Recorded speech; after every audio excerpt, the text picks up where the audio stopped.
Servus, ich grüße dich. Schön, dass du den Weg hierher gefunden hast. Heute gibt es ein wunderbares, rustikales Nussbrot, schön knusprig von außen und mit einer weichen, nussigen Krume. Und wie du da jetzt selber vorgehen kannst, das möchte ich dir gerne zeigen. Dieses wunderbare Brot benötigt gar nicht viele Zutaten. Und zwar benötigst du 420 Milliliter Molke oder 400 Milliliter Buttermilch. Dort gibst du 1,5 Gramm frische Hefe hinein. Meine war eingefroren, deswegen ist sie verflüssigt. Und dann löst du die Hefe auch schon im Wasser auf.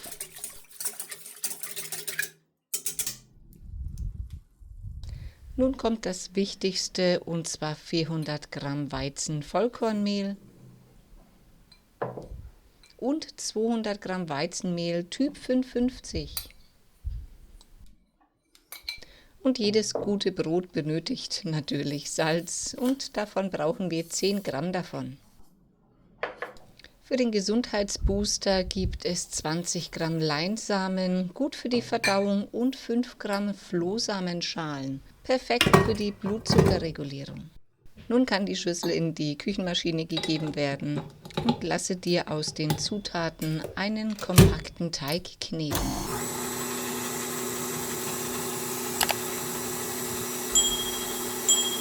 So sollte der Teig dann auch bei dir aussehen und kann bereits von der Küchenmaschine genommen werden. Nun brauchst du einfach nur die Schüssel zu entnehmen, gibst einen Deckel oben drauf und lässt den Teig jetzt für die nächsten 24 Stunden bei Zimmertemperatur fermentieren. Nach 24 Stunden ist der Teig wirklich wunderbar aufgegangen und riecht herrlich nach frischer Hefe.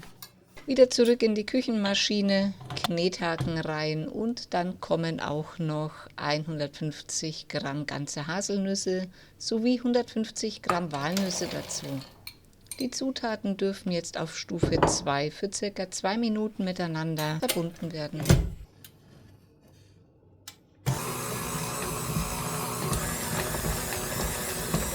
Nun kommt das gleiche Spiel wie gestern und befreie die Küchenmaschine von dem Teig. Im Anschluss daran gebe Mehl auf deine Arbeitsfläche und gebe den Teig darauf.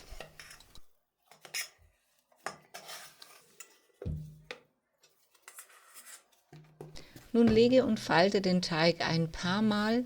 Wenn er noch zu sehr klebt, mehl dir deine Fingerchen ein und dann kannst du dir relativ einfach, so wie du es bei mir sehen kannst, deinen Teigling rollen. Am besten geht das von außen nach innen.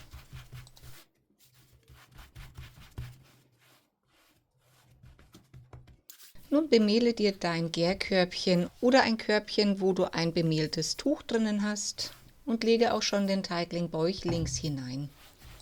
Nun kommen wir zur sogenannten Stockgarre. Decke dafür das Brot ab und lass es jetzt für die nächste Stunde bei Zimmertemperatur stehen, sodass der Teigling sich verdoppeln kann. Und heize dabei die letzten 30 Minuten noch deinen Backofen auf 230 Grad vor. Nach 50 Minuten nehme ich mir den bereits gut aufgegangenen Teigling, gebe ihn auf das Backpapier und schneide noch ein Muster meiner Wahl ein. Du bist da flexibel, so wie du es möchtest. Letzten Endes legst du dort die Aufbruchskante des aufgehenden Brotes fest. Nun lasse den Teigling noch 10 Minuten liegen.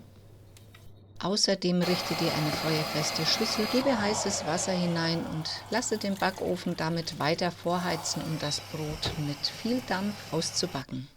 Zu guter Letzt hole dein vorgeheiztes Backblech heraus und gebe den Teigling darauf.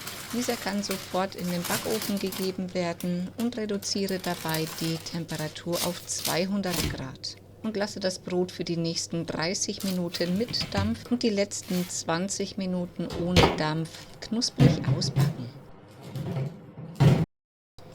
Nach insgesamt 50 Minuten Backzeit kommt das Brot wunderbar wohlig duftend aus dem Backofen raus. Teste mit Hilfe der Klopfprobe sofort, ob das Brot auch durch und fertig gebacken ist. Dafür sollte es wohl klingen. Lasse das Brot für die nächsten 1-2 Stunden auf dem Gitterrost auskühlen, um die Feuchtigkeit im Brot zu belassen. Oh ja, knusprig ist es geworden und sieht einfach wunderbar aus. Die Krume ist wunderbar locker, leicht, die Nüsse drinnen, fantastisch, wirklich ein ganz tolles Brot. Ich kann euch jetzt nur wieder einen wunderbaren guten Appetit wünschen. Viel Spaß beim Nachbacken. Lasst es euch gut gehen. Bis demnächst. Pfiat euch.